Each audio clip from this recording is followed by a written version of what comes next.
Pasti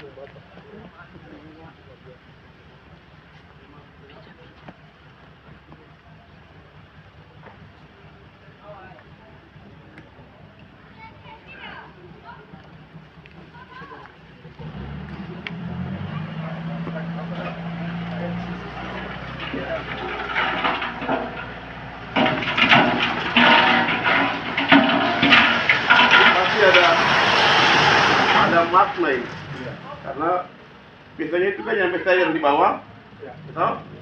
Dia menopang yang kecil. Tapi ini terbalik, kecil di bawah, dia menopang yang besar di atas.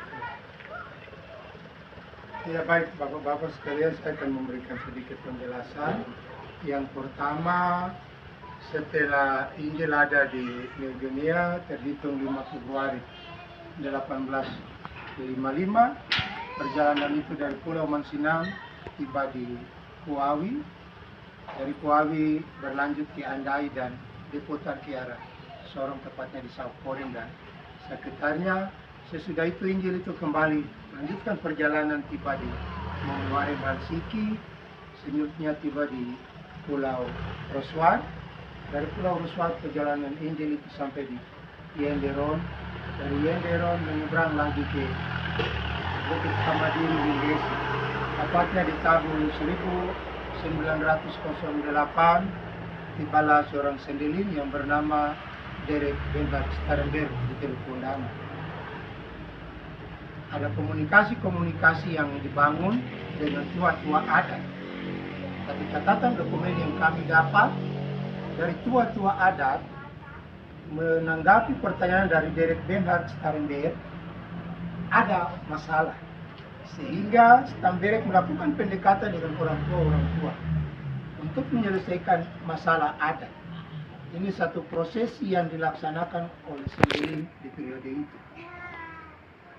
Sesudah persoalan adat ini diselesaikan, Starenberg kembali ke Ron dan selanjutnya ke Mansinang memberikan laporan. Setelah laporan itu disampaikan, Derek Benhard Starenberg kembali lagi, sehingga ada kesepakatan yang tadi disampaikan atau dijelaskan oleh Bapak Orengga. Orang tua dorang dari dua marga sebagai pemilik tanah ini, bukit tanah di samping kali dengan tanah di sebelah kali, untuk kedua marga Sayori dan Ramar. Tapi juga beberapa orang tua yang ada tinggal di sini sama-sama. Dorang sepakat dan kasih tanah ini untuk sendelin pakai. Terhitung 1917 setelah penyerahan tanah ini ke gereja, tahun 1919 proses pembangunan di bukit ini mulai dilaksanakan oleh sendelin Derek Benhard Starenberg dan seorang kepala tukang yang bernama Bastian Lano, laki-laki asal Sangir Talau. Sampai dengan tahun 1921, beberapa bangunan dan bukit ini sudah dipugar. Dikirimlah sendelin yang bernama Dirk Katbout dari Papua.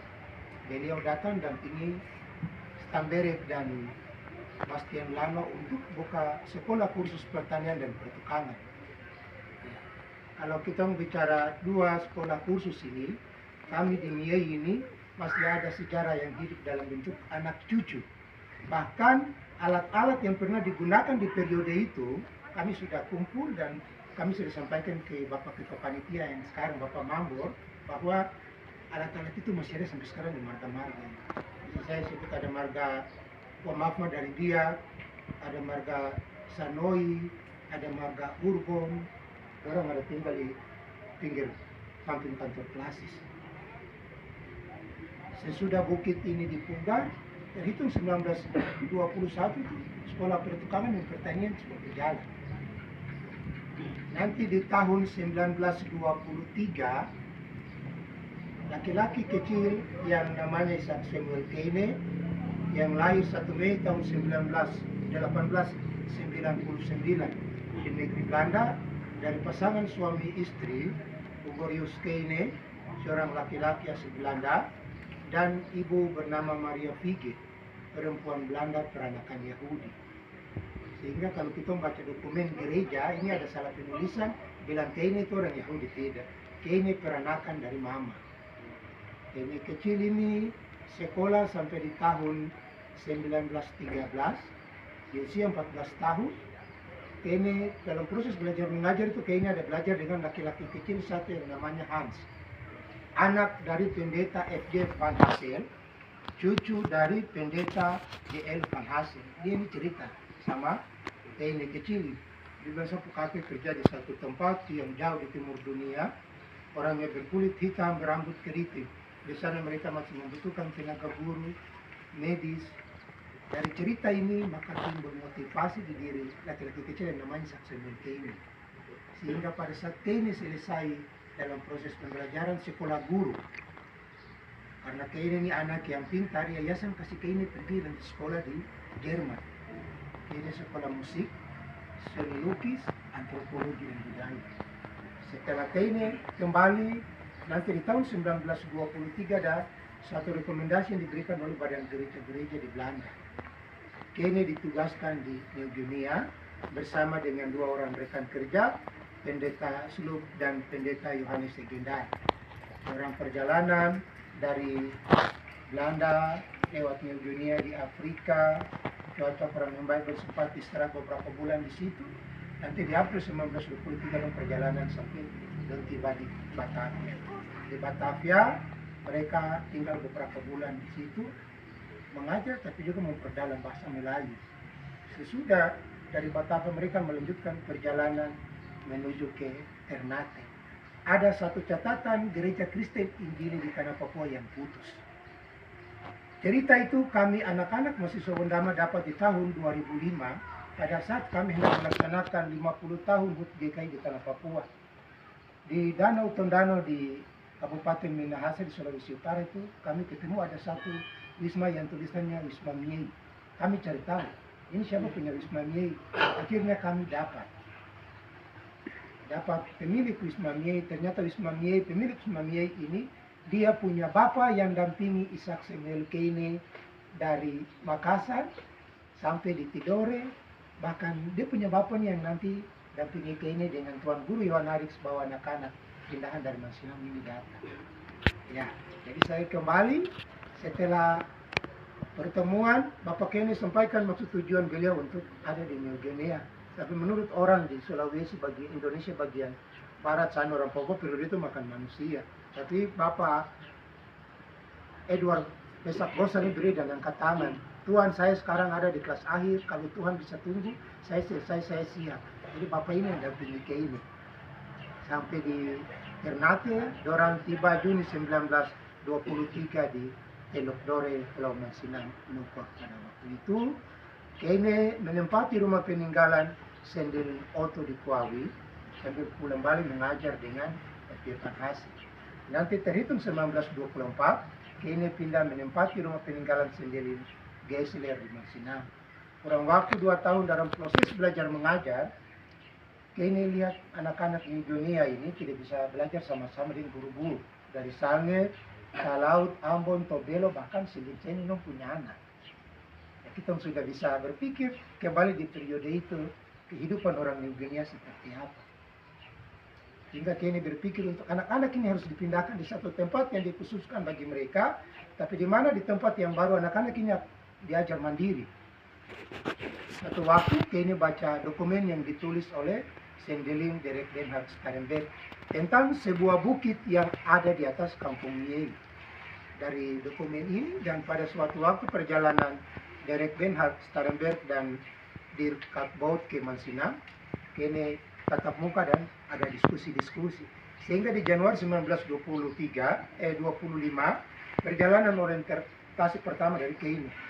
Sehingga apa yang tadi Bapak Orengga sampaikan. Kalau kita melihat pandangan manusia tempat ini tidak layak. Ya, tapi rencana Allah untuk tanah dan bangsa ini. Kita dapat nanti Bapak dong pelajari, Bapak Keine punya buku-buku nyanyian.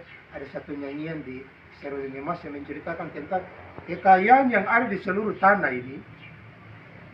Ada ombak yang besar indah di Bongo, salju di puncak, Gunung Arfak yang indah permai, Teluk Arguni.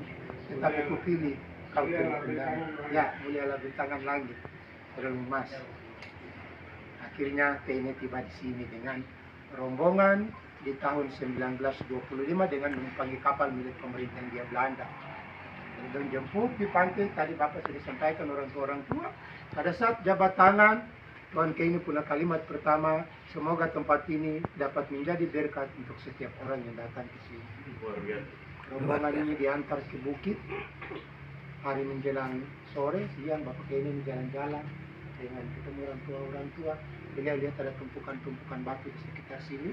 Nanti kita masuk di dalam ada dokumen jalan pertama untuk ada di sekitar lokasi ini, dokumennya ada di gedung. Bapak Keini panggil beberapa orang tua, tapi juga anak-anak, orang datang bantu beliau untuk susun batu-batu. Menjelang malam, semua kembali ke bukit di atas. Orang tua kembali ke kampung. Bapak Keini datang malam mengambil batu dan beliau berdua. Sudah berdua, beliau meletakkan dasar peradaban di atas batu ini. Saya meletakkan peradaban orang Papua. Sekalipun orang memiliki kepandaian tinggi, akal budi dan marifat untuk memimpin bangsa ini, tetapi bangsa ini akan bangkit dan memimpin dirinya sendiri. Ini 25 Oktober 1925. Di tanggal 26 pagi, sebelum memulai proses belajar mengajar, beliau mengucapkan satu kalimat lagi. Hari ini kita memulai sesuatu yang sudah ada kepada sesuatu yang belum ada. Sekolahnya, bekasnya di atas ini, tapi bangunan yang ada ini bangunan baru. Kami sudah laporkan ke pemerintah daerah, sekolah akan dibangun kembali. Proses belajar mengajar, nanti di sore hari Bapak bawa anak-anak datang ke sini. Ada yang tidak sempat selesaikan pelajaran di jam belajar, lanjutkannya di sini. Bapak berdiri di atas batu, jumlah siswa yang banyak Bapak bisa lihat yang main di sudut-sudut semua. Yang sekulernya di sini. Proses belajar mengajar di bukit. Sekolah berjalan sampai dengan tahun 1927, 35 siswa itu dan tamatan. Ini memberikan surat ke seluruh gereja yang ada di dunia, anak-anak yang di kelas pertengahan yang tidak bisa dongkin datang. Setelah ada penambahan ruang kelas, maka pemerintah Belanda memberikan subsidi yang pertama sekolah. Hingga yang dulunya sekolah rakyat CPO di Mansinap, dengan sendirinya jadi normal school ketika ada di Antonio sekolah formal. Proses belajar mengajar itu berjalan sampai dengan tahun 1923. Bapak Keini ini masih bujang. Bapak Keini sampaikan permohonan cuti yang pertama ke Mansinap. Beliau diberikan izin. Beliau cuti kembali ke Belanda. Satu waktu konferensi pemuda-pemudi, beliau ketemu dengan perempuan yang namanya Johanna Regina Utariboga. Keini sampaikan ke orang tua, orang menang Mama Johanna Regina. Orang tua nikah di Belanda. Bapak Keini bawa pulang Mama jaga bukit ini 1923. Tinggal sampai dengan tahun 1941 Mama Johanna Regina ambil. Bapak sampaikan permohonan cuti yang kedua, orang cuti di Malang. Pada saat cuti di Malang di Jawa Timur, bicara Perang Pasifik. Orang tangkap sending-sending orang-orang Belanda, Bapak dengan Mama ini ditangkap, diasingkan di Baligi di Sumatera Utara. Basisnya Jepang di sana, Bapak di tangan laki-laki, Mama di tangan perempuan. Mama melahirkan anak yang pertama untuk Bapak pada saat mereka ada di tahanan. 1946 perang selesai, Ratu Belanda memberikan surat untuk Kenya harus kembali ke Belanda, memberikan laporan, tapi juga Kenya akan ditugaskan di tempat yang baru. Tapi karena kecintaan terhadap orang Papua yang berkulit hitam rambut keriting, Kenya kembali yang Tui-Tui. Di antaranya tempat yang pernah Kenya mengajar di Mansinap dan di Niei. Ketemu Kenya kumpul orang tua yang bekerja pada periode itu yang ada di luar semua. Orang pulang Kenya sampaikan dia akan melanjutkan perjalanan pekerjaan ini ke Serui dan Yoka. Di Serui Bapak bangun sekolah guru peninjil yang tingkatannya di atas normal school. Tapi juga Bapak ke Yoka bangun sekolah pemerintahan. Sehingga di tahun 1947, sebelum proses belajar mengajar berjalan, Bapak ini ucapkan satu kalimat, barang siapa bekerja di tanah ini dengan jujur, setia dan dengan kebenaran dia mendapat ganjaran yang lain. Bapak berdoa, Tuhan kasih penglihatan ada tempat. Bapak kiri jalan sampai di bukit di atas batu, di atas ketemu batu. Hari menjelang pagi, mungkin nanti Bapak lebih dalam ejaan bahasa yang ketika beliau berdiri di batu di atas dan beliau lihat pandangan teluk, sehingga ada ungkapan kata yang keluar ai tuneniel. Mungkin Bapak bisa kasih penjelasan. Ya. Jadi setelah beliau lihat laut itu kayak kaca, dan ini yang disebut laut kaca gitu. Dengan bahasa ulama itu ai itu kata heran, ai tu itu teluk, nir itu tenang, wah teluk tenang. Jadi ulama ini bilang teluk tenang, teluk mujizat, teluk ai itu nir. Jadi Bapak Dora, Ibu, setelah kalimat yang tadi Bapak Telema sampaikan, setelah peristiwa ini baru bukit ini mulai disebut Bukit Aitumiri. Jadi ketika Bapak dikejar, capek, waktunya tidak menentu, Bapak menenangkan diri. Bapak berdoa, ada beberapa dokumen yang saya bawa di novel ini, Bapak punya tulisan-tulisan. Ada beberapa buku juga yang belum ada, kita perbanyak. Ini nyanyian rohani, Mazmur dan nyanyian rohani, ada cerita Kota Emas, ada buku bacaan Itu Dia jilid 1, 2, 3. Ya. Jadi terlepas dari itu, pedoman pelayanan tata gereja GKI di Tanah Papua itu Bapak tulis di sini, pakai ini. Nanti kita ketemu juga yang namanya Itu Dia jilid 1, 2, 3, 4. Jilid 1, 2, 3 buku bacaan untuk anak-anak sekolah. Jilid 4 nanti kita ketemu yang namanya cerita Kota Emas. Di cerita Kota Emas kita ketemu 25 cerita. Dari cerita ini diperankan oleh dua tokoh, mewakili kita orang di timur, PT Dr. Thomas Pakli.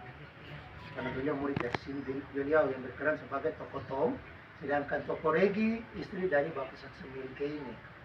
Ada pesan-pesan moral untuk kita orang, dalam buku bacaan ini ada pesan dari anak kecil.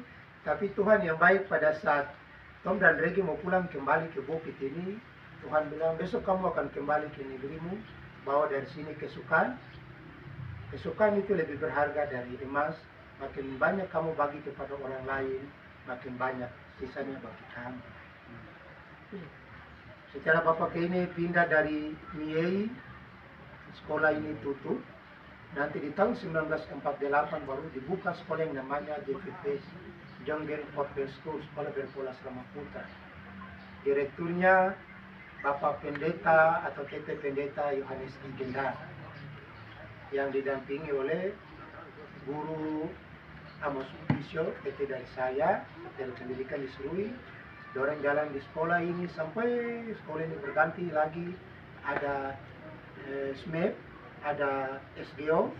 Sesudah itu bukit ini tutup, tinggal sepi. Sampai dengan nanti tahun 1994, pemerintah Belanda kasih bantuan ke pemerintah Kabupaten Manokwari, dibuka pola asrama. Kebetulan waktu itu kami masih sipil, jadi kami mulai tinggal di bukit di atas ini sampai dengan akhir 1990-an, dorang buka sekolah 3 kelas, 4, 5, 6. Jadi anak-anak sekolah yang ada di Teluk ini dong kumpul. Yang naik kelas 4, 5, 6 pulang ke atas tinggal di asrama, sekolah di SMP, SD 3 kelas. Waktu berjalan berubah jadi sekolah 6 kelas lagi, 6 kelas. Waktu berjalan sampai dengan kabupaten berubah, sekarang ada SMP DPK itu Niel, yang nanti kalau sebentar Bapak Ibu orang jalan. Pesan moral yang terakhir untuk kita orang dari Bapak Saksi Milke ini, diserui sebelum Bapak pulang, saya pulang dengan keyakinan bangsa dan tanah ini akan dikuasai oleh orang-orang yang mempunyai kepentingan politik. Saat mereka akan menyesal, itu bukan kehendak Tuhan, itu keinginan manusia. Sebelum Bapak meninggal di tahun 1999, 70 pada saat Bapak jatuh sakit. Bapak punya pesan untuk mama dengan kedua anak, kalau saya meninggal, saya punya jenazah tidak dikuburkan. Kalau kubur nanti orang Negonia, orang Papua datang cari dan sembah. Harus dikremasi, abunya dibawa pulang kembali ke Negonia. Jadi Bapak meninggal, Bapak punya mayat dikremasi, abu udah bawa pulang, bawa terbang yang pusat dari Merauke sampai di Sorong, bawa ambil Bapak punya abu di Sorong, di atas tanah Papua. Pesan terakhir dari Bapak kayaknya sebelum Bapak beberapa hal yang kami sampaikan untuk Bapak Ibu doa setelah dari pertama Batu Peradaban di kaki bukit, nama Bapak nanti 80 meter ada di bukit Aitumyeri, nanti bisa melihat secara langsung rumah peninggalan direktur, ada aula, ada asrama, juga nanti menyeberang di jembatan batu di atas tadi Bapak ada sampaikan, ada Bukit Ramar di sebelah. Ini Ramar karena di sebelah ada rumah-rumah guru juga di sebelah. Dari bukit nanti kita jalan bukan kurang lebih 590 meter kita akan jumpai batu inspirasi. Beberapa hal yang kami sampaikan untuk kita orang semua, terutama para tamu, sekali lagi terimalah Shalom, salam Yurewit dari kami, mewakili Gereja Kristen Injil di Tanah Papua, Klasis GKI Wondama, Lembaga Adat Kabupaten Teluk Wondama, Dewan Adat Kabupaten Teluk Wondama, pemerintah Kabupaten Teluk Wondama, dan kami orang-orang Yei ucapkan banyak terima kasih untuk kunjungan Bapak Ibu rombongan di hari ini. Tuhan Yesus memberkati. Cucu dari pendeta pertama orang utama, pendeta Amos Borisio. Maka beliau dia paham dan dia hafal betul sejak karena beliau itu orang pertama. Dan kalau kita telusuri sebenarnya cikal bakal GKI ada. Kita telusuri sebenarnya cikal bakal GKI ada. Dan juga cikal bakal Dewan Adat Papua ada.